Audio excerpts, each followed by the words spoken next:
la Universidad del Desarrollo y la Clínica Alemana. ¿Ya? Y en realidad hoy día yo voy a hablar de los aspectos de laboratorio en el diagnóstico de inmunodeficiencias primarias, que es mi área de mayor experticia e interés.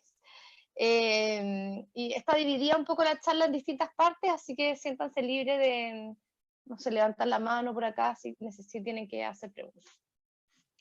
Entonces, las inmunodeficiencias primarias, primero, no son enfermedades tan raras, ¿ya? En su conjunto. Tal vez individualmente son raras, pero no son en su conjunto raras. Son alteraciones congénitas, es decir, genéticas de la respuesta inmune, que están generadas por mutaciones específicas que aumentan la susceptibilidad a determinadas infecciones. Y como vamos a ver más adelante, no solamente tienen que ver con un aumento de la susceptibilidad a infecciones, sino a veces también con autoinmunidad de inicio precoz o autoinflamación. ¿Ya? En conjunto se han descrito más de 430 defectos hoy en día. 176 eran hasta hace 2 o 3 años atrás. Defectos específicos de la respuesta inmune. Y este aumento en el diagnóstico ha sido exponencial porque ha aumentado la tecnología de secuenciación genética y ha disminuido su costo, lo que ha permitido que hayan muchos descubrimientos en esta área. De hecho, se publican más de 20 inmunodeficiencias nuevas al año. Se estima que alrededor de 6 millones de personas viven con una inmunodeficiencia primaria, mientras que solo 27 a 60.000 han sido identificadas. ¿Ya? En Europa se estiman 63.800 casos, perdón, 638.000 casos, mientras que solo se han registrado 15.000 casos, alrededor de 15.000 casos. Entonces hay un gran subdiagnóstico. ¿Ya? Puede afectar a niños, las formas más graves, pero también puede afectar a adultos. Y en estos últimos, en los adultos sobre todo, existe más subdiagnóstico porque a veces se atribuye el aumento a la susceptibilidad a infecciones a otras enfermedades crónicas, por ejemplo, como la diabetes, la insuficiencia renal crónica. ¿Ya? ¿Qué son entonces, estas enfermedades están subdiagnosticadas y pueden producir la muerte precoz, además tienen alta morbimortalidad porque se trata de pacientes que están hospitalizados frecuentemente, se infectan frecuentemente por patógenos inhabituales, requieren tratamientos antibióticos endovenosos prolongados y de amplio espectro, y además pueden tener complicaciones de estas enfermedades infecciosas como son las colecciones intrapulmonares o intrahepáticas que necesitan resolución quirúrgica, que pueden tener postoperatorios muy prolongados. Entonces hay un alto costo derivado de estas complicaciones infecciosas que es causa de este subdiagnóstico. El diagnóstico muchas veces se hace tardío y esto aumenta la morbimortalidad, empeora la calidad de vida y en realidad estos pacientes muchas veces fallecen sin diagnóstico. El diagnóstico y tratamiento precoz, a pesar de que el tratamiento pueda tener un alto costo, como la gamma globulina, por ejemplo, ha demostrado disminuir los gastos en salud. Y bajo este argumento se sustenta la inclusión de algunas inmunodeficiencias primarias, o en general de las inmunodeficiencias primarias, la ley Ricarte-Soto, pero lo único que garantiza la ley Ricarte-Soto es el tratamiento con gamma globulina, que es el tratamiento que con mayor frecuencia requieren estos pacientes. ¿Ya? Existen ciertos signos de alerta que en realidad están relacionados a la cantidad de infecciones que un paciente puede tener en un año o la severidad de estas infecciones, ¿ya? Y esto no es para que lo miren, solamente es para informativo, en que existen distintos algoritmos y recomendaciones dependiendo cuando uno sospecha una inmunodeficiencia, e incluso hay aplicaciones, hay una app que se llama PIDD, que si a alguien le interesa la puede bajar, y en el fondo, en base a la clínica del paciente o algunos hallazgos de laboratorio, uno podría sospechar una u otra inmunodeficiencia primaria. Y en el fondo el diagnóstico es fundamental porque nos permite instaurar el tratamiento de manera precoz. Entonces, estas inmunodeficiencias primarias son defectos genéticos que ocurren en la respuesta inmune en distintas células de la respuesta inmune, como son las células B en los defectos de anticuerpos, las células T en la inmunodeficiencia combinada, que pueden ser TCD4 o TCD8, ¿no es cierto? Y aquí hay una caricatura del Bubble Boy, que se hizo una película, pero este niño en realidad existió y fue tratado en el Texas Children's, donde yo hice mi doctorado, y este niñito tenía una inmunodeficiencia combinada severa, que quiere decir que muy precozmente en su vida no tenía células T ni B, por lo cual no podía defenderse de infecciones bacterianas ni virales, y entonces vivió toda su vida dentro de una burbuja que le hicieron los doctores para que el niño pudiese sobrevivir y no tuviese contacto con ningún agente infeccioso. Pero así como existe este tipo severo de inmunodeficiencia, también existen defectos de los granulocitos o los neutrófilos, del sistema monocito macrófago, defectos específicos de las células natural killer, y pueden producir características clínicas muy diferentes, como son, por ejemplo, aquí las verrugas diseminadas en los pacientes que tienen defectos específicos de las células NK, la dehiscencia tardía del cordón en los pacientes que tienen problema de los granulocitos que no le permite llegar a este sitio y deshacerse del cordón, problema de las células dendríticas en que no pueden defenderse de las infecciones por micobacterias y tienen candidiasis mucocutánea frecuente, o síndromes más complejos asociados a malformaciones estructurales, como es el síndrome de George o de lesión 22q, que está asociado, ¿no es cierto?, a ciertas características faciales, la nariz enganchuda, esta boquita así invertida, las orejitas torcidas, ¿no es cierto?, que va acompañado de un defecto inmunológico, particularmente de las células T. Entonces, son muy heterogéneas. Y en esto, como dije, hay distintas células que pueden estar afectadas. La citometría de flujo cumple un rol muy importante porque puede determinar la presencia o ausencia de distintas poblaciones celulares que van a ser características de una inmunodeficiencia u otra, o determinar alteraciones en las proporciones de los distintos grupos o subgrupos celulares, que esto también van a ser característicos de alguna inmunodeficiencia, o a lo mejor nos van a permitir describir inmunológicamente una inmunodeficiencia nueva.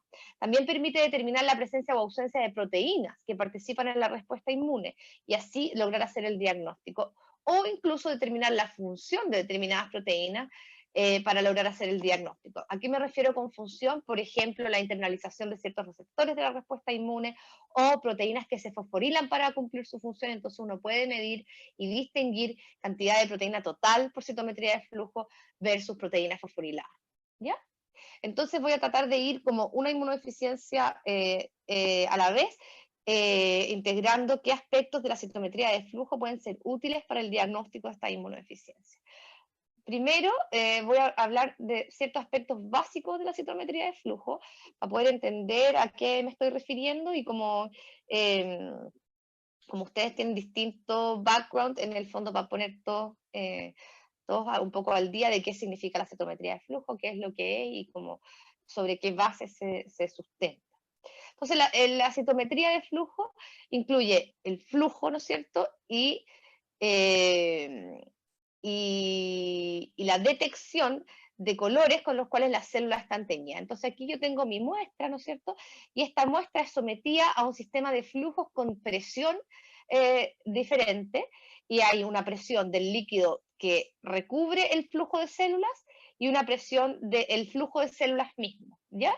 Y esto finalmente va a lograr que las células se alineen una a una para pasar por el detector de a una célula, de manera de permitirnos determinar y caracterizar las células una a una, ¿ya? Y esto es súper importante. Entonces, ¿qué es lo que es este citómetro? O ¿qué es lo que pasa adentro del citómetro o en este sistema de flow cell, que es donde pasan las células? Este sheath fluid, que es el líquido que nosotros le ponemos al citómetro de flujo, que va alrededor, va a determinada presión, y el líquido que contiene mis células va a otra presión, y esta diferencia en presión permite que estas células se alineen una a una para pasar por el detector, ¿ya? Entonces, esta va a ser el área de foco y aquí va a ser donde las células una a una van a ser detectadas, ¿ya? Entonces, ¿qué pasa? Es súper importante esto y la diferencia de presiones entre el sheath fluid y la presión de las células que pasan, porque si yo pongo un flujo demasiado alto de células, que esto se puede regular en el citómetro, las células no van a pasar una a una, van a pasar de a varias. Y eso va a hacer que en realidad yo no pueda distinguir una célula de la otra. Y que esto se vea como un conjunto de células y no voy a poder distinguir nada. Entonces, la idea es llegar a este punto de equilibrio en que hay una célula en el líquido a analizar, y entonces el equilibrio de estas presiones para que las células puedan ser determinadas sus características una a una, ¿ya? Hay otros conceptos básicos que tienen que ver con las características de las células, porque así las vamos a clasificar y así las vamos a poder mirar después cuando analicemos los resultados de la citometría, ¿ya? Y uno es este forward scatter, que es cuando la luz pasa por la célula, hay una parte de esta luz que es emitida que pasa a través de la célula, y esto tiene que ver, porque pasa por los costados, y esto tiene que ver con el tamaño de la célula. Entonces las células van a tener distintos forward scatter dependiendo del tamaño que tengan, ¿ya? Y el otro concepto básico es el side scatter, que tiene que ver con la reflexión de la luz hacia los lados. Entonces, este es el side scatter, ¿ya? Y esto tiene que ver con la granularidad o la complejidad celular, ¿ya? Con lo que hay adentro de la célula. Y esto va a ser detectado por el detector del side scatter, ¿ya? ¿Y esto por qué es importante? Es porque la correlación entre el tamaño y la complejidad intracelular permite definir subtipos básicos de células en una población celular heterogénea, ¿ya? Y es así como los linfocitos, ¿no es cierto?, tienen, esto es side scatter y esto es forward scatter, tienen un tamaño intermedio, ¿no es cierto?, y una complejidad que no son muy complejos, tienen solamente un núcleo y no tienen mucho material intracelular. Entonces, están ubicados generalmente aquí en el plot de side scatter, forward scatter. Los monocitos son un poco más complejos, entonces tienen una granularidad mayor y un tamaño mayor. Entonces se ubican acá en el plot de side scatter y forward scatter. Y los granulocitos que contienen gránulos, entonces por eso son mucho más complejos y mucho más grandes que los linfocitos, están acá distribuidos en el forward scatter, o sea, son más grandes que los linfocitos y mucho más complejos intracelularmente que los monocitos y los linfocitos, por lo tanto, tienen mayor granularidad y están más arriba en el side scatter. Y esto nos permite inmediatamente, si yo quisiera analizar la población de granulocitos o monocitos o distintos colores, marcadores en alguna de estas subpoblaciones, ya con solamente esto, sin poner ningún color, puedo definir distintas poblaciones celulares. ¿Ya? Y el debris o los glóbulos rojos o las cosas que son más chicas van a ser de menor tamaño y de menor complejidad intracelular, por lo tanto van a estar en esta esquina de este plot. La fluorescencia es cuando el láser interroga a una célula, los fluorocomos con los cuales yo teñí los distintos marcadores de esa célula, que pueden estar adentro de la célula, o sea, ser intracelulares, o en la superficie de la célula, o sea, extracelulares, van a absorber parte de la luz y así eso se llama ser excitados por una longitud de onda. Y cuando estos fluorocomos dejan su estado de excitación, liberan energía a una determinada longitud de onda, y esto es la excitación y la emisión. Y hay una longitud de onda de excitación y una longitud de onda de emisión, y cada uno de los fluorocromos tiene distinta longitud de onda de excitación y de emisión. Entonces existen detectores de fluorescencia, ¿ya?, que están acá, y estos van a ser distintos detectores que van a detectar distintas longitudes de onda de fluorescencia y después van a convertirla en una señal en el computador. Entonces, cada color con el que yo tiño una célula, ¿no es cierto?, y cada color va ajustado a un distinto anticuerpo que mide una parte diferente, un antígeno diferente de la célula, que puede ser en el caso de los linfocitos, por ejemplo, el CD4 o el CD8, que son receptores del linfocito. Yo los puedo detectar con un fluorocromo diferente, y entonces cada fluorocromo va a ser excitado a una longitud de onda y va a emitir a otra longitud de onda, y entonces tiene este espectro de longitud de onda. Y como vemos en este gráfico, hay espectros de colores que se sobrelapan en su emisión y en su excitación y emisión. Por lo tanto, necesitamos estos filtros de color que me permiten dividir estas longitudes de onda y decir, ya, este 530, que es este color significa esto, mide a este marcador, y así. Entonces, la cantidad de filtros de un citrómetro de flujo me va a permitir determinar distinta cantidad de colores y, por lo tanto, distintas características de la célula. Por ejemplo, yo podría tener el CD3 en este color y el CD4 en este color, y con estos filtros detecto esos diferentes colores a pesar de que aquí se sobrelapen, ¿ya? Entonces, el computador finalmente es el que va a interpretar estos datos y va a convertir estas señales de luz en señales electrónicas que finalmente el computador me va a decir qué es lo que es CD4, qué es lo que es CD8, qué es lo que es CD3, ¿ya? Al interpretar estos parámetros que en realidad pueden ocurrir en forma automática, pero también uno podría indicarle estos parámetros al computador. Entonces, esto es lo que hace automáticamente el computador, ¿no es cierto? Al interpretar los fluorocromos, bueno, primero me los divide, ¿no es cierto?, en los distintos marcadores según lo que yo haya utilizado. Entonces, lo primero que uno hace es mirar las células por side scatter y forward scatter, y por ejemplo aquí yo quiero mirar los monocitos, entonces hago un gate acá, y si estoy mirando a esta población, que son los monocitos, los voy a medir con CD14 y CD3,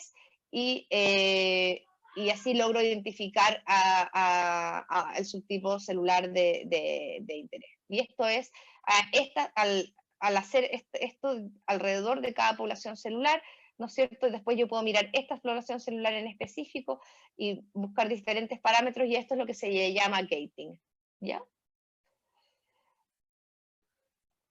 Entonces, esto es un poco lo mismo. El gating nos permite hacer estos cuadraditos que se llaman gate, que en el fondo me permite analizar cada una de estas poblaciones por separado y mirar distintos marcadores en cada población por separado. Y esto no solamente permite detectar a las células CD3, que son los linfocitos T, CD19 o CD20, que son los linfocitos B, y distintas subpoblaciones dentro de estos subtipos celulares, sino que también me permite, utilizando diferentes marcadores, analizar procesos celulares. Por ejemplo, hacer análisis de ciclo celular, midiendo marcadores de síntesis celular o de las distintas fases del ciclo celular.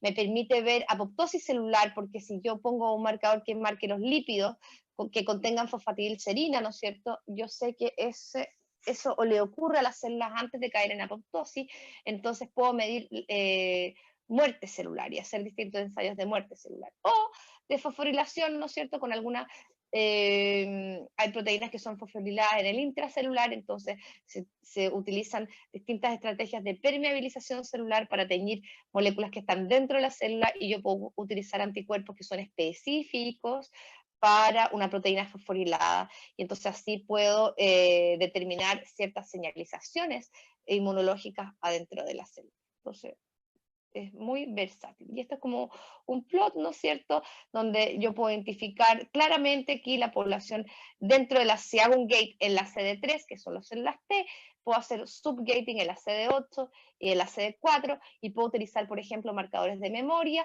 como el CD45RO, que marca las células que son de memoria, que no son naive, que han tenido contacto con un antígeno. Entonces, cuando son CD8, RO positivos, son células de memoria; si son RO negativos, son células naive, que no son capaces, por ejemplo, aquí de producir interferón gamma, mientras que estas producen más interferón gamma y interleuquina 2, que son citoquinas que producen los linfocitos T, que ya han estado en contacto con un antígeno, por lo tanto son de memoria. Lo mismo con los CD4, ¿no es cierto?, que producen más interleuquina 2. Si miramos los CD4 RO negativos, estos no producen tanta interleuquina 2 como los linfocitos que son RO positivos o de memoria, o T-helper, que producen mayor cantidad de interleuquina 2. Entonces no solo podemos caracterizar a las distintas poblaciones celulares, sino también caracterizar los tipos de citoquinas que producen, y de esa manera hacer una caracterización funcional de estos linfocitos, o sea, decir cómo funciona. ¿Ya? Entonces, existen 8 grandes grupos de inmunodeficiencia, cada uno de ellos tiene distintas categorías, no me voy a detener en todos, pero sí en los más importantes. Los más frecuentes son las deficiencias predominantemente de anticuerpos. Si recordamos, los linfocitos B son los responsables de producir anticuerpos. Entonces, los defectos que están asociados a la producción de anticuerpos: primero está la agamaglobulinemia. ¿Qué quiere decir eso? Que no producen ningún tipo de anticuerpo, ni IgG, ni IgA, ni IgM, ni IgE. Y en general, estas agamaglobulinemias se asocian a total ausencia de linfocitos T. Pero también están las hipogamaglobulinemias, que puede ser como un variable, que ya vamos a entrar vamos a andar un poco más en eso, que ocurre con deficiencia de IgG o de algún subtipo de IgG, o de IgG-IgM, pero no IgA, etc. La deficiencia de IgA, que en general es la más frecuente y la más benigna de las inmunodeficiencias. la deficiencia de subclases de IgG, las deficiencias de anticuerpos específicos que pueden ocurrir con inmunoglobulinas normales, y la hipogamaglobulinemia transitoria de la infancia, que en general son niños que son relativamente sanos, pero en que se detecta niveles bajos de inmunoglobulina sin que eso se traduzca en tanta infección, y después se pasa solo.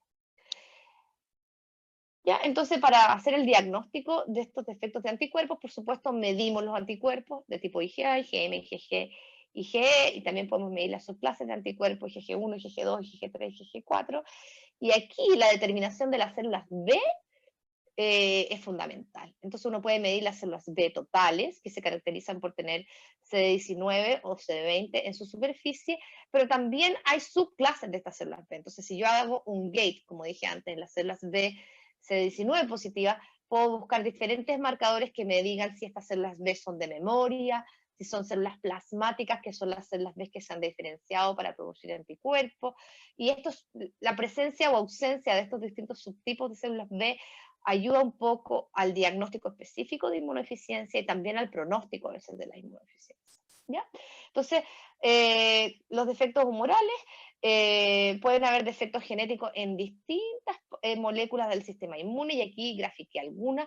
La más frecuente o la más conocida es la deficiencia de BTK, que es una molécula que participa en la diferenciación del linfocito B, por lo tanto el linfocito B nunca llega a ser maduro, y en la periferia, entonces tenemos total ausencia de linfocitos B maduros, ¿ya? Y la presencia o ausencia de esta proteína BTK puede determinarse también por citometría de flujo. Pero también hay otros defectos que ya son más funcionales de los linfocitos B, en que tenemos linfocitos B presentes, pero estos no funcionan bien, y pueden haber defectos en el receptor BAF, en CARD11, DOC8, CD40, CD40 ligando, etcétera, diferentes receptores del linfocito B que hacen que si hay un defecto en estos moléculas al interior o en la superficie del linfocito B, este no funcione bien, no se desarrolle bien y no sea capaz de producir células plasmáticas productoras de anticuerpos. ¿Ya? Y aquí también están los defectos del class switching. El class switching es algo que hace el linfocito B una vez que ha sido expuesto a un antígeno. Este cambia desde producir IgM a producir IgG, IgA, IgE específica, y cuando hay defectos en estas moléculas, en CD40 ligando, CD40, ICOS, AID, etcétera, no es capaz de hacer este cambio de clase y solo produce IgM y no produce nunca IgG, IgA, IgE, y estos son los que se han llamado síndromes hiper-IgM, que están asociados en el fondo a una deficiencia de producción de anticuerpos. Entonces, la gamaglobulinemia es como la primera que se descubrió, fue la gamaglobulinemia ligada al X, que tiene linfocitos B ausentes o disminuidos. Después se han descubierto otras formas de gamaglobulinemia que también tienen linfocitos B ausentes o disminuidos, que son autosómicas recesivas, pero la más frecuente es la ligada al X, o sea que ocurre solamente en hombres, por ausencia de la proteína BTK. Y aquí vemos si medimos la proteína BTK por citometría de flujo, podemos medir la intensidad de la fluorescencia de este marcador, y esto es el control negativo, ¿no es cierto? Y si vemos en una célula, en este caso se hizo el gate en los monocitos, vemos que el 80% de los monocitos expresa esta proteína BTK. ¿Ya? Entonces, cuando medimos en un paciente en que hay una agamaglobulinemia, es decir, que no tiene IgG, IgA ni IgM, nosotros podemos medir la presencia o ausencia de esta proteína por citometría de flujo y podríamos hacer fácilmente el diagnóstico de una gamaglobulinemia ligada al X. La hipogamaglobulinemia y la inmunodeficiencia común variable se caracterizan por disminución de las IgG o de IgA o IgM, y además, en general, comienzan después de los 2 años, no tan precozmente. Tienen deficiencia en la respuesta de anticuerpos específicos, que eso se puede ver con las isohemaglutininas, que son los primeros anticuerpos que nosotros tenemos, que desarrollamos in útero, que son para defendernos, entre comillas, de otros grupos sanguíneos. Entonces, las personas que son B positivo van a tener anticuerpos anti-A, los que son A positivo van a tener anticuerpos anti-B, y esas son las isohemaglutininas. Y también estos pacientes tienen pobre producción de anticuerpos, entonces pobre respuesta a vacunas. Bueno, se tienen que excluir las causas secundarias de hipogamaglobulinemia, como por ejemplo son las pérdidas, que no son tan infrecuentes en pediatría. Los linfocitos B es muy importante determinarlo en este subset de pacientes, porque si están normales es de muy buen pronóstico, en cambio si están disminuidos es de peor pronóstico. ¿Ya? Y entre esto está la inmunodeficiencia como un variable que no solo se asocia a infecciones, rinosinusitis, neumonias crónicas. ¿Aló? ¿Hay alguna pregunta?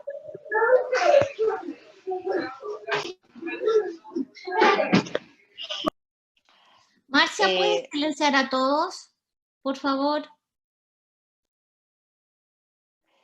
No solo se asocia a infecciones recurrentes, sino que también a autoinmunidad. Y esta inmunodeficiencia como un variable tiene algunas características propias que son medibles por citometría de flujo y por lo tanto permitirían en un paciente que tiene inmunoglobulinas bajas y que tiene infecciones recurrentes en que no sabemos si va a ser una inmunodeficiencia como un variable, es decir, una inmunodeficiencia que lo va a acompañar hasta la edad adulta y que tiene riesgo de autoinmunidad y de otras cosas, o va a ser un tipo de inmunodeficiencia más benigna, la citometría de flujo nos puede ayudar.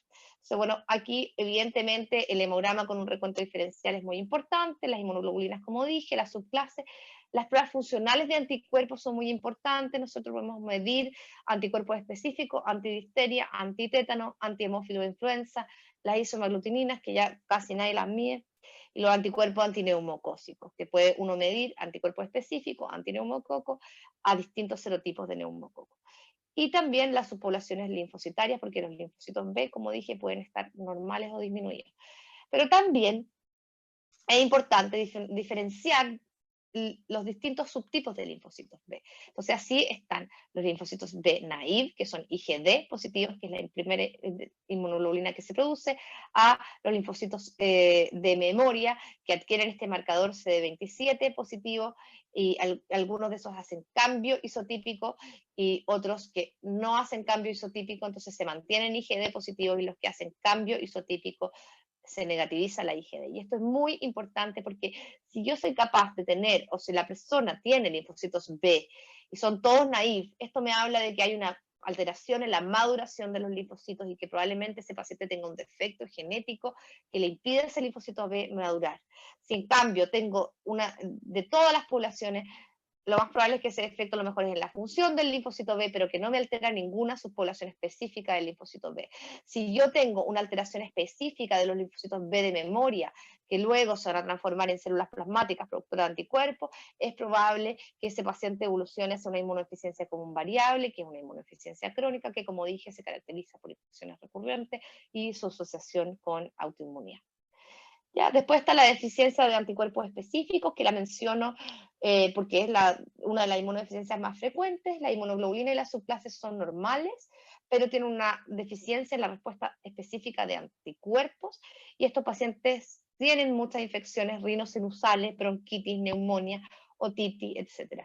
En general se define por definición en pacientes mayores de 2 años, tiende a asociarse a enfermedad alérgica y puede a veces ser transitorio en niños. Y aquí la citometría de flujo nos ayuda más que para el diagnóstico, es para el descarte. Por ejemplo, podríamos medir linfocitos B de memoria, y si es que tuvieran presentes todas las subpoblaciones de linfocitos B, es súper tranquilizador porque uno dice, bueno, este paciente lo más probable es que sea una cosa transitoria y que no vaya a evolucionar hacia una inmunodeficiencia como un variable. Entonces sirve como más que nada un marcador pronóstico, más que diagnóstico propiamente tal. ¿Ya? Después están las deficiencias combinadas. ¿Qué quiere decir combinada? Que hay una inmunodeficiencia de los linfocitos T y B. La forma más severa de esta deficiencia combinada es la inmunodeficiencia combinada severa, o SCID, ¿ya? Por su sigla en inglés, Severe Combined Immune Deficiency. ¿Ya? Y además hay otras deficiencias combinadas, como el síndrome de Omen, que en general está causado por mutaciones de inmunodeficiencia combinada severa, la deficiencia de DNA ligasa 4, que al final es un problema en la síntesis de DNA de los linfocitos, que son células que tienen una alta tasa de proliferación y por lo tanto no pueden proliferar bien, y hay un defecto en la cantidad y en la función de los linfocitos. La deficiencia de CD40 ligando, que es una molécula que permite la interacción entre los linfocitos T y B, y como estos no pueden interaccionar, se produce una deficiencia combinada de la producción de anticuerpos y de la capacidad específica de los linfocitos T de responder en forma específica a cierto antígeno.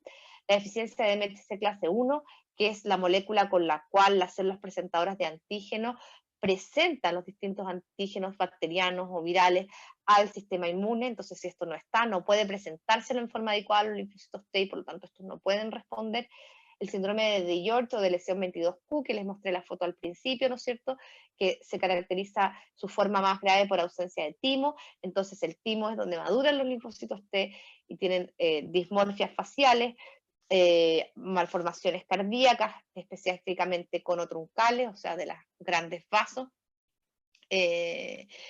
y tienen alteración en el desarrollo de los linfocitos T. Y estos pueden ir desde ausentes, con ausencia de timo, que es como la forma más grave, hasta los linfocitos T presentes, pero con formas inmaduras, que pueden predisponer a los pacientes a tener mayor autoinmunidad o susceptibilidad a algunas infecciones. La hipoplasia cartílago-pelo, que también está se caracteriza clínicamente por hipoplasia del pelo y de los fanerios, y estos pacientes tienen un defecto también en la maduración de los linfocitos T. ¿Ya? Entonces voy a hablar de la forma más severa de inmunodeficiencia combinada, que es la inmunodeficiencia combinada severa, en que hay una inmunodeficiencia celular y humoral. Es la forma más severa de inmunodeficiencia primaria. Su prevalencia, la verdad es que ha ido variando, va de uno en 75.000 hasta uno en 30.000, dependiendo si son poblaciones en que hay mucha endogamia o no. Y también hay una manera de hacer screening neonatal de esta inmunodeficiencia combinada severa, lo que ha permitido aumentar la tasa de diagnóstico. ¿Ya? Hay varias formas ligadas al X. Una de ellas es la deficiencia de cadena gamma, que es una parte del receptor del linfocito T que es fundamental para que el linfocito T funcione. Pero también hay formas que no son ligadas al X, por lo tanto pueden ocurrir en niñas y niños. Esta enfermedad es fatal sin trasplante. El 100% de los pacientes fallecen durante el primer año de vida. ¿Ya? En general se presentan en los primeros 6 meses de vida, tienen infecciones respiratorias o digestivas, candidiasis oral recurrente o crónica, diarrea persistente, neumonitis, alteraciones del crecimiento, tienen infecciones virales y bacterianas y característicamente pueden infectarse por virus citomegalovirus, que es un virus que en general no produce enfermedad en individuos inmunocompetentes, virus Epstein-Barr recurrente, enterovirus, que en general producen enfermedades leves en los pacientes inmunocompetentes, en cambio en estos pacientes producen enfermedades muy severas que pueden llevar a los pacientes incluso a la muerte. VRS, adenovirus, virus varicela zoster, y de nuevo infecciones diseminadas, severas, que comprometen la vida del paciente. Muy importante también las infecciones por micobacterias. Estos pacientes tienen riesgo de hacer BCG-itis diseminada, ya incluso fallecer por eso. Por eso es tan importante la implementación del screening neonatal de inmunodeficiencia primaria, y en este caso de inmunodeficiencia combinada severa, porque nos permitiría detectar a estos pacientes antes de que reciban la vacuna BCG, de manera de evitar que estos pacientes que tienen una inmunodeficiencia combinada severa desarrollen una BCG-itis diseminada y puedan incluso fallecer de ella. Pueden tener infecciones por parásitos, como el Pneumocystis jirovecii, que produce solo infección en inmunocomprometido, hongos como la Candida y el Aspergillus. ¿Ya? O sea, aquí hay algunas fotos, si ven la diseminación de la BCG severa, una varicela necrohemorrágica, ¿no es cierto?, que no es lo habitual en un paciente inmunocompetente. Dermatitis atópica severa también, ojo, puede ser una manifestación de una inmunodeficiencia combinada severa. Entonces, cuando uno piensa en inmunodeficiencia combinada severa en general, desde el punto de vista genético, son alteraciones genéticas de distintas moléculas que están involucradas en el desarrollo de los linfocitos T o en el desarrollo de los linfocitos más atrás. Entonces va a afectar en forma diferencial a los linfocitos T, linfocitos B y las células NK. Entonces, dependiendo del defecto genético, va a ser a qué tipo de linfocitos va a afectar, ¿ya? Entonces recordemos, la maduración del linfocito T ocurre en el timo. Entonces los defectos de la cadena gamma son uno de los más frecuentes. La cadena gamma del receptor de IL-2. La IL-2 es súper necesaria para que el linfocito prolifere, Por lo tanto, este va a tener total ausencia de linfocitos CD4 y CD8 porque ocurre muy precozmente en el desarrollo de los linfocitos. Además, también está involucrado el receptor de cadena gamma en el desarrollo de las células NK. Por lo tanto, estos pacientes no van a tener ni células T ni NK. ¿Ya? Y así hay otros defectos que ocurren, que participan más tardíamente en el desarrollo del linfocito, por lo tanto van a tener presencia de otros tipos celulares, pero no de linfocitos T. ¿Ya? Y si ocurre incluso más tardíamente, podríamos tener un defecto solo de los linfocitos TCD4 y no de los CD8. ¿Ya? Entonces, cuando pensamos en SCID o inmunodeficiencia combinada severa, entendemos que la mayoría de estos pacientes tienen células T negativas. Y dependiendo, si tienen células B negativas también y NK negativas, estos son los defectos de cadena gamma, de JAK3, que el de cadena gamma, como dije, es el más frecuente, participa muy precozmente en el desarrollo del linfocito. Si tiene células NK presentes, puede ser una deficiencia del receptor de interleuquina 7. Si tiene linfocitos B presentes, pero no tiene células NK, puede ser deficiencia de adenosina que es una enzima que participa en el desarrollo de los linfocitos T y NK, pero no de los B, por lo tanto estos pacientes tienen células B, lo cual no quiere decir que funcionen bien, porque como el linfocito T no funciona bien, este no puede estimular la producción de anticuerpos por parte del linfocito B, por lo tanto la inmunodeficiencia igual es combinada a pesar de que haya presencia de linfocitos B. Y si tiene linfocitos, si no tiene linfocitos T, pero sí tiene B y sí tiene NK, esto pueden ser alteraciones de la RAC1 o RAC2, que es una enzima que participa en el reordenamiento genético de los receptores de los linfocitos T en forma específica. Entonces estos pacientes solo tienen deficiencia de células T y tienen linfocitos B y NK presentes. ¿Ya?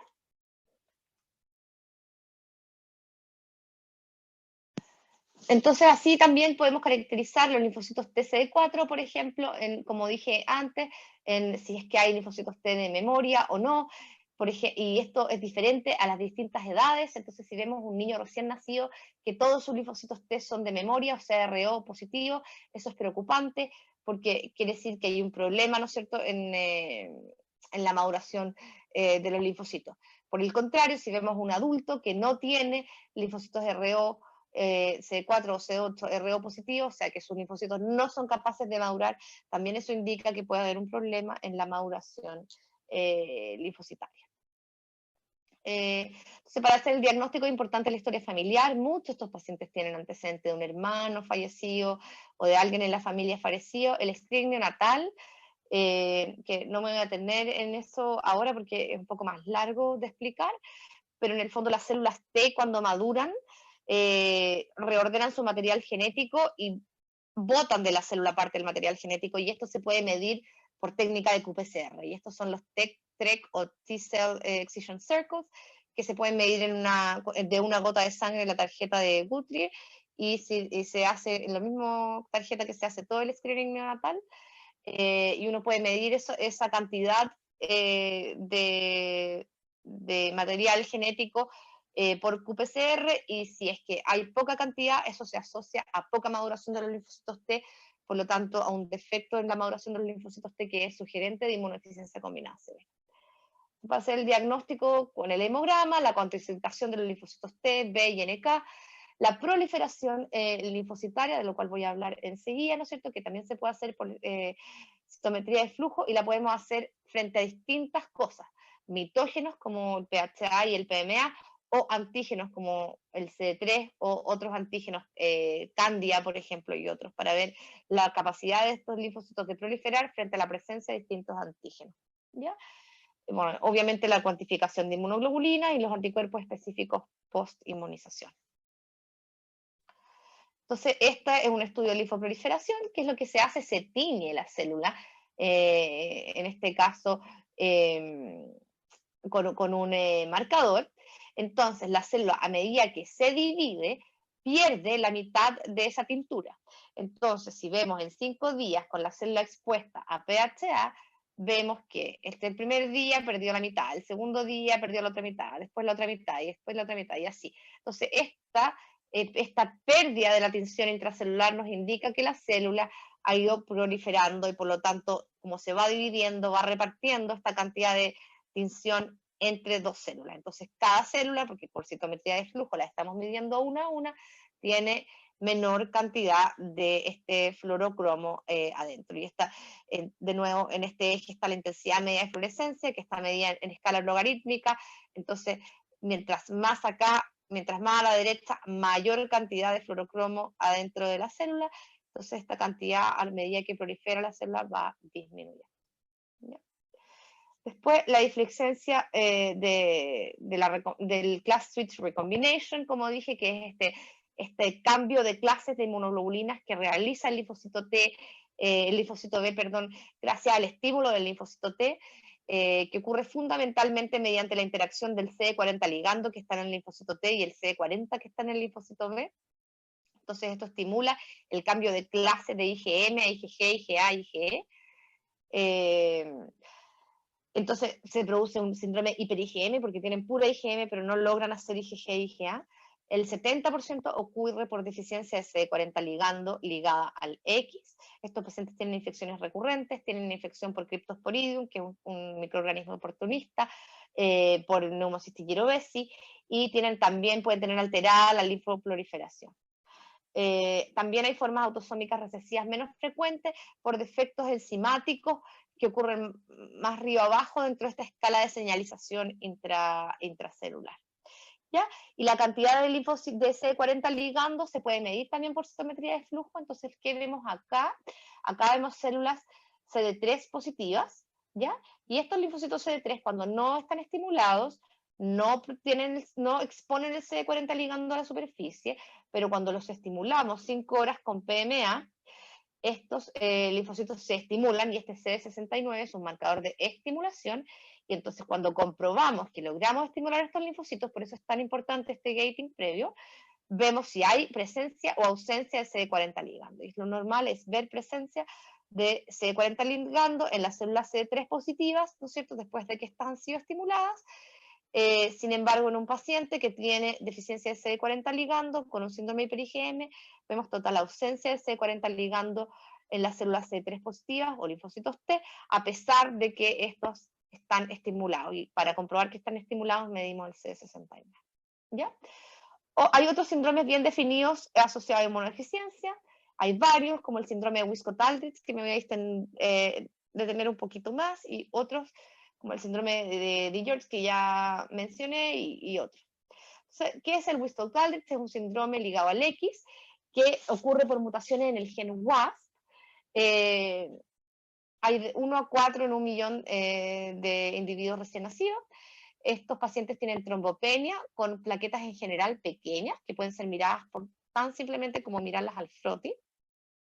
Tienen eczema, dermatitis atópica muy severa, y tienen una inmunodeficiencia combinada, porque tanto los linfocitos T como los linfocitos B necesitan esta proteína WASP, que en el fondo es una proteína del citoesqueleto de ambos tipos celulares para interactuar. Entonces, como el citoesqueleto celular no funciona bien ni en los neutrófilos, ni en los linfocitos T, ni en los linfocitos B, tienen una inmunodeficiencia combinada. Estos pacientes también tienen autoinmunidad y pueden tener mayor incidencia de tumores. Entonces, la proteína Wiskott-Aldrich también se puede medir por citometría de flujo, y hacemos una tensión intracelular que permeabilizamos la célula, y aquí vemos que esta proteína está presente en los linfocitos CD3 positivos, en las células T, en las células B y en los monocitos, pero si miramos un paciente tiene casi total ausencia de proteína WASP intracelular.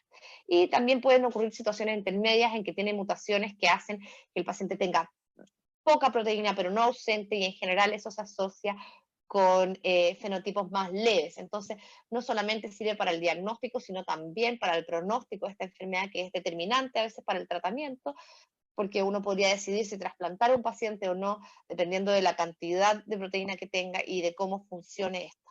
¿Ya? No sé si hasta acá hay alguna pregunta o sigo y después hacemos las preguntas al final. Mejor seguir y después al final dejamos las preguntas. Sí. Hay alteraciones de la regulación inmune que pueden ocurrir por mutaciones en distintas moléculas que regulan la respuesta inmune, y me voy a referir solamente a dos, hay muchos de este subtipo, pero una es la histocitosis hemofagocítica o síndrome HLH, y otro es el síndrome linfoproliferativo autoinmune, y me voy a referir a este porque es bien frecuente en hematología, en pacientes que hacen anemias hemolíticas crónicas. ¿Ya? Entonces, primero me voy a referir al HLH o síndrome hemofagocítico, y para eso tengo que explicar un poco qué es lo que hacen las células citotóxicas. Las células citotóxicas son las células NK y las células TCD8 positivas o células T citotóxicas. ¿Y qué es lo que hacen? Estas células reconocen una célula infectada, por ejemplo, por un virus o una célula dañada, y acarrean gránulos de perforina o gránulos citolíticos a la superficie celular, y finalmente generan un poro entre ellas y la célula infectada y liberan gran enzima, que es una enzima que lleva a esta célula target a la apoptosis. Entonces, estos niveles de perforinas y gran enzima pueden medirse a nivel intracelular en las células NK y en los linfocitos TC8, así como también podemos medir la presencia de estos poros o la capacidad de degranular esta célula, de extruir estos gránulos mediante un marcador que se llama CD107A. Entonces, existen defectos genéticos en toda esta vía desde que el gránulo se llena de perforina y gran enzima hasta que el gránulo se asienta en la superficie celular y logra hacer el poro y extruir la gran enzima. Mutaciones en todas estas moléculas, RAT27A, MUNC3 y todo, producen un defecto de la degranulación, o sea, de la extrusión de estos gránulos hacia la célula target. ¿Ya? Y esto puede ser medido por citometría de flujo, como vemos acá en la célula CD8 citotóxica en reposo, ¿no es cierto? Estas células en reposo tienen perforina intracelular, pero no degranulan, y cuando son estimuladas, ¿no es cierto?, producen CD107A, que es la extrusión de estos gránulos hacia la superficie. Entonces, una célula que tiene expresión de CD107A después de la estimulación es una célula capaz de granular, es decir, en un linfocito TCD8 con capacidad de funcionar como célula citotóxica. En cambio, si no lo tiene, esto no es capaz de funcionar como célula citotóxica, y si estas células citotóxicas no funcionan, no logran deshacerse de la célula infectada, y esto produce una cascada inflamatoria que lleva al paciente a esta condición tan grave que conocemos como síndrome hemofagocítico o HLH. Esto también puede medirse en las células NK. Las células NK se caracterizan por ser CD3 negativas y CD56 positivas. Entonces aquí vemos que tienen en su estado basal perforina en su interior, y cuando son estimuladas, ¿no es cierto?, producen también, o sea, podemos detectar CD107A en su superficie, que es un indicador de que esa célula está degranulando en forma apropiada. Y por el contrario, si no está, es un marcador de que la célula tiene un problema de degranulación. Por lo tanto, vamos a sospechar mutaciones en alguna de las moléculas que les mostré en la figura anterior. ¿Ya? También podemos caracterizar a los linfocitos NK como según la cantidad de receptor CD56 que tengan en la superficie, y así se definen como NK bright y dim, que son las que tienen menos marcador NK, o sea, CD56 en su superficie, pero no negativo. Y esto tiene que ver con los estados madurativos de la célula NK. Entonces, cuando hay problemas específicos de la maduración de las células NK, puede haber una ausencia total de linfocitos NK bright, que son los que producen citoquina. ¿Ya? Y eso está asociado a algunas inmunodeficiencias específicas. Hay otros síndromes de disregulación inmune que ocurren por deficiencia de una proteína que se llama SAYAP, que es una proteína intracelular, que está presente en todos los linfocitos, y aquí vemos en un individuo normal, como tenemos presencia, este es el control negativo, ¿no es cierto? Acá tenemos presencia de esta proteína en las TCD4, CD8, NK, B, monocitos, y en cambio aquí en dos pacientes diferentes tenemos que la cantidad de proteína es igual que en el basal, o sea, hay ausencia de la proteína, y eso nos permite hacer el diagnóstico de deficiencia de SAYAP, sin incluso necesidad de ir al diagnóstico genético. ¿Ya? Otro síndrome de disregulación inmune es el síndrome de ALPS, por sus siglas en inglés, Autoimmune Lymphoproliferative Syndrome, en que hay una alteración en la homeostasis de los linfocitos. Entonces estos proliferan demasiado, ¿ya? Y produce en general autoinmunidad y tienen mayor riesgo de linfoma. Los pacientes en general tienen gran formación de adenopatías o hepatoesplenomegalia, y estos son producidos por mutaciones en moléculas que participan en la apoptosis de los linfocitos. Entonces están todas estas fast ligando, que son las más frecuentes, caspasa 8, caspasa 10, etc. Entonces, estas se caracterizan también por tener un aumento inusual de las células que que son CD3 positivas, pero no son ni CD4 ni CD8 positivas, o sea, son doble negativas. Y eso también se puede medir por citometría de flujo, ¿no es cierto? Entonces, aquí tenemos las CD8 positivas, acá tenemos las que tienen TCR alfa beta, porque esto se define en las TCR alfa beta, y CD4 positivas, y hay un pool de células que son CD4 o CD8 negativas. Y si este pool está aumentado, es indicador de que hay un síndrome de ALPS o síndrome linfoproliferativo autoinmune.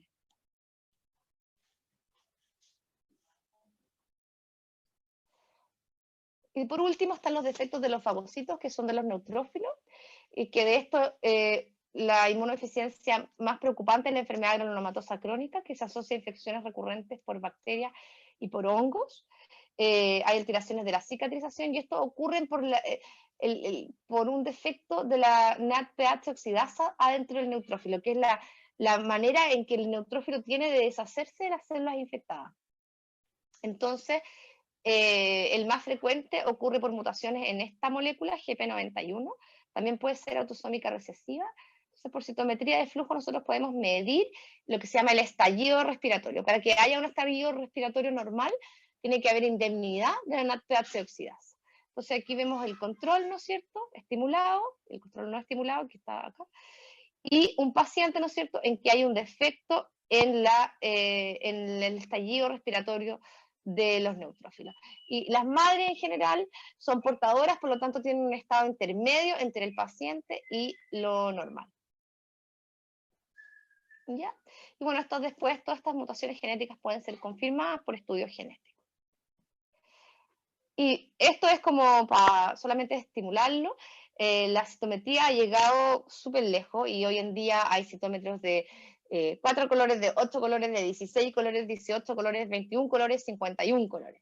Y esto nos permite ser cada vez más específicos en las distintas subpoblaciones celulares y en las citoquinas que estos producen. Entonces, esta es una de las técnicas de citometría de flujo multiparamétrica en que se usan diferentes colores en diferentes subpoblaciones para hacer una detección más específica de las distintas subpoblaciones celulares. Como mensaje, en Chile existe un subdiagnóstico y subregistro de pacientes con inmunodeficiencia. El diagnóstico precoz mejora considerablemente el pronóstico. No alcancé a hablar del screening neonatal, pero es muy importante. Es importante tener en cuenta los signos de alerta y tener un alto índice de sospecha frente a infecciones invasoras, especialmente si son por gérmenes inhabituales, y hay una gran utilidad de la citometría de flujo para el diagnóstico sindromático y funcional de la inmunodeficiencia. Incluso a veces, sabiendo la mutación, no sabemos si esa mutación es patogénica o no, y la citometría de flujo nos ayuda a ver si estas mutaciones encontradas son o no relevantes, ¿ya? Entonces, con eso quería agradecer la invitación, quería agradecer a mi grupo, específicamente a Camila Schmidt, que es y Flavio Carrión, que están a cargo de la citometría de flujo en el laboratorio de la universidad, y a Valentina, que es mi alumna de doctorado. Y también la Fundación Jeffrey Model, que es la Fundación de las Inmunodeficiencias Primarias, que nosotros somos representantes en Chile y ellos han aportado mucho en la difusión de esta enfermedad y en ayudarnos a poner a punto muchas de estas técnicas de citometría de flujo para el diagnóstico de inmunodeficiencias primarias y así poder hacer diagnóstico de estos niños en nuestro país. Eso, muchas gracias. Gracias por tu presentación, Ceci. Quería hacerte, no sé si me escuchas, hacerte una pregunta. Sí, te escucho. Mira, tú hablaste de citómetros que tienen, o sea, del uso de algunos colores a tener más de 10 colores. Si uno quisiera hacer los estudios básicos, por ejemplo, para proliferación, blastogénesis, los que más piden los inmunólogos, ¿qué es lo básico que debería tener como citómetro? O sea, ¿tengo que tener 15 colores No, la mayoría de las aplicaciones clínicas con un cintómetro de 8 colores basta. Basta y sobra. Porque ya estas cosas multiparamétricas es más de investigación y para definir subtipo celular y funcionalidad. La cosa clínica con un citómetro de 8 colores basta porque eso te va a permitir diferenciar linfocitos T, CD4, CD8, de memoria, incluso alguna producción de citoquinas como la perforina y la granzima, células NK, etc. Con eso basta. Mi otra pregunta, tú casi siempre hablabas del control y de los padres. El padre se ocupa para ver la relación que puede tener genética o de producción o falta de producción, y el control es un individuo sano que lo sacas de, no sé, por ejemplo, donante. Sí, el control es un individuo sano y los padres, mira, no se ocupan en general, pero para lo único que se ocupan es para la enfermedad de la neuromatosa crónica ligada al X, porque las madres portadoras son en general portadoras, que es una enfermedad ligada al X, y tienen este estallido respiratorio que es intermedio. Entonces sirve para hacer el diagnóstico, porque si tú tienes al niño que tiene una falla en el estallido respiratorio, tienes a la madre que tiene una característica, un estallido respiratorio característico de portadora, es como el diagnóstico es 100% certero. Si la madre no es portadora, ya ahí como que uno dice, mira, quizás me equivoqué, hagamos un estudio genético. Entonces sirve para eso, en la madre específicamente. Y Pero si no, se ocupan controles sanos. otra pregunta, en el estudio básico, ¿qué se solicita en el estudio? Ay, perdón, pero tengo muchos perros. ¿Qué se usa en el estudio básico de cuando hay sospechas de inmunodeficiencia celular y cuando hay sospecha de inmunodeficiencia, ¿cómo se llama?, de inmunoglobulina? O sea, ¿cuál sería el estudio básico para un escenario y para el otro? Cuando yo sospecho un problema principalmente de anticuerpos, lo más útil es la determinación de inmunoglobulina, ya IgG, IgA, IgM, incluso IgE1 podría hacerla. Y es importante ahí la detección de los linfocitos B, porque siempre queremos saber si este defecto de las inmunoglobulinas es con ausencia o presencia de linfocitos T, porque esto le otorga un factor pronóstico y también diagnóstico en el sentido que si es un hombre que no tiene ninguna inmunoglobulina y no tiene linfocitos B, lo más probable es que sea una deficiencia de BTK. Y sabemos que ese niño no se va a mejorar, que nunca, que va a tener siempre un defecto de la inmunidad humoral.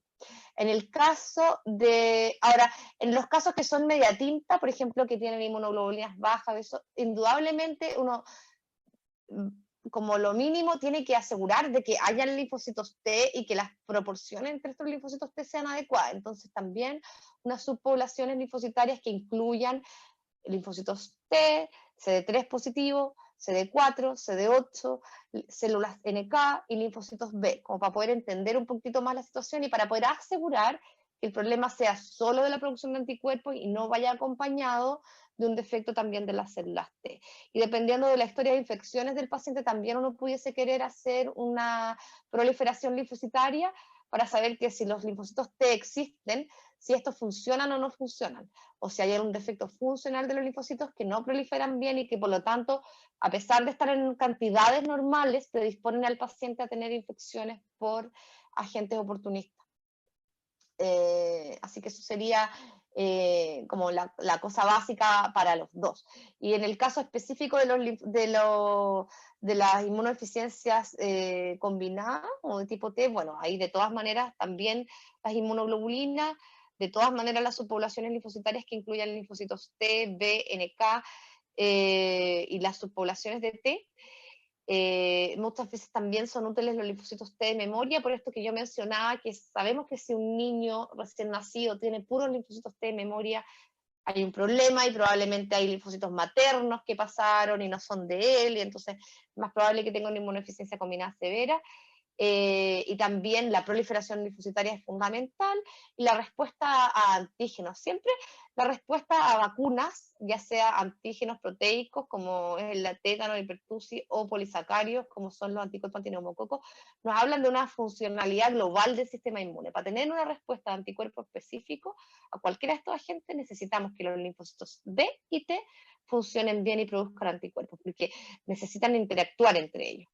¿Ya? Entonces eso es muy útil también para el diagnóstico de las inmunodeficiencias combinadas. Ahora, en el caso de los hombres con infecciones que sean marcadores de inmunodeficiencia combinada o con defecto de los anticuerpos, hay que tener siempre en cuenta el síndrome hiper-IgM o deficiencia de CD40 ligando, así que también sería útil medir CD40 ligando por citometría en la superficie. Y a veces esos niños son un poco engañadores porque no tienen hiper-IgM al principio, entonces tienen como niveles un poco bajos de inmunoglobulina, muchas infecciones y nada más, y uno pudiese hacer el diagnóstico precozmente. A la vez de las subpoblaciones, también medir el CD40 ligando. Y tengo una última pregunta. La medición de anticuerpos antineumococo, antidifteria, antitétano, no existen muchos centros en Chile que los hagan. En realidad es difícil el acceso y tampoco son baratos. Y en general lo piden los inmunólogos y los infectólogos. ¿Por qué esta dificultad de que existan laboratorios que tengan esta técnica específicamente? Mira, nosotros tratamos de montarlo en la UDD y no lo hicimos por una decisión a nivel país. Los antígenos son súper caros. Comprar los antígenos específicos para hacer la producción, el ELISA, que te permite medir la producción de anticuerpos, es caro. Entonces, existen en Temuco en el laboratorio CIDI, que ellos lo implementaron hace mucho tiempo y tuvieron una donación inicial de estos antígenos y después se han ido manteniendo en el tiempo, pero tú tienes que comprar mucha cantidad para estandarizar la técnica. Entonces, el costo de partida es muy alto, ¿ya? Entonces, por eso originalmente solo existía en Temuco, porque ellos lo hicieron partir con una donación en realidad. Y después la Universidad Católica el año pasado tomó este desafío de implementarlo, y un poco yo conozco los de la Católica, entonces nos pusimos de acuerdo y entonces en la Universidad del Desarrollo desarrollamos algunas pruebas para inmunodeficiencia y ellos tenían la capacidad de desarrollar los anticuerpos antineumococo y otros, así que la desarrollaron ellos y no vale la pena tenerlo en tantos lugares, porque es un examen que igual, o sea, no es un hemograma, se necesita harto, pero basta con que un lugar en Santiago lo haga y lo haga bien y con eso estamos, digamos. Entonces, eso es un poco el costo de implementación. ¿Y eso necesita una certificación internacional o solamente estandarización? Hay varios protocolos de estandarización, pero claro, idealmente, o sea, nosotros, por ejemplo, en la universidad tenemos certificación CAP para la mayoría de las cosas que hacemos. Entonces, idealmente debería tener una certificación internacional, que entiendo que en Temuco la hicieron, vinieron de un laboratorio de New Orleans a certificar cómo estaba hecha la técnica y todo. Pero el CAP es bien básico y existen para subpoblaciones, por ejemplo, pero hay exámenes inmunológicos específicos para los cuales no hay CAP disponibles. Y entonces así, ahí en esos casos te tenés que poner de acuerdo con otro laboratorio que te certifique un poco. Así como un control de pares, dices tú. Claro, como un control de pares, pero no tan reglado y normado como es el CAP. Perfecto, perfecto. Gracias. No tengo más preguntas. Si alguien más tiene preguntas. Muchas gracias, doctora María Cecilia, por la tan buena presentación, súper completa, y quería recordarles a todos que esta presentación va a quedar grabada en el sitio de la Sociedad Médica de Laboratorios, así que ahí lo van a poder ver más adelante con más calma si quieren volver a revisarlo. Entonces ahora es el momento para preguntar si tienen otras preguntas, alguien más, porque en el chat aquí no sale ninguna pregunta. Si alguien quiere, dejo abierto el micrófono para el que quiera preguntar.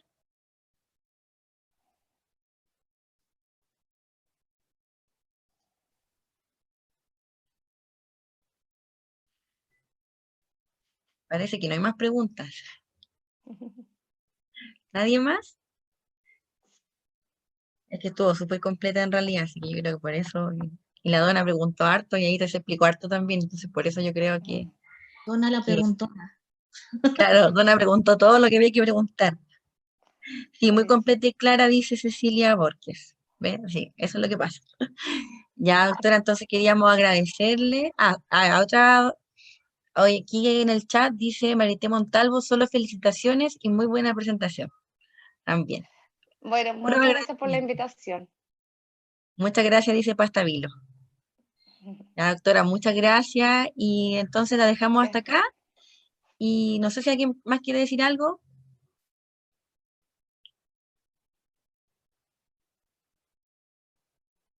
No, tampoco. Ya. Eso, pues muchas gracias, doctora. Entonces, como les decía, va a quedar grabada la presentación en el sitio. Ok, gracias. Chao. Gracias, que estén muy bien. Chao. Chao. Sí, muchas gracias. Chao. Chao.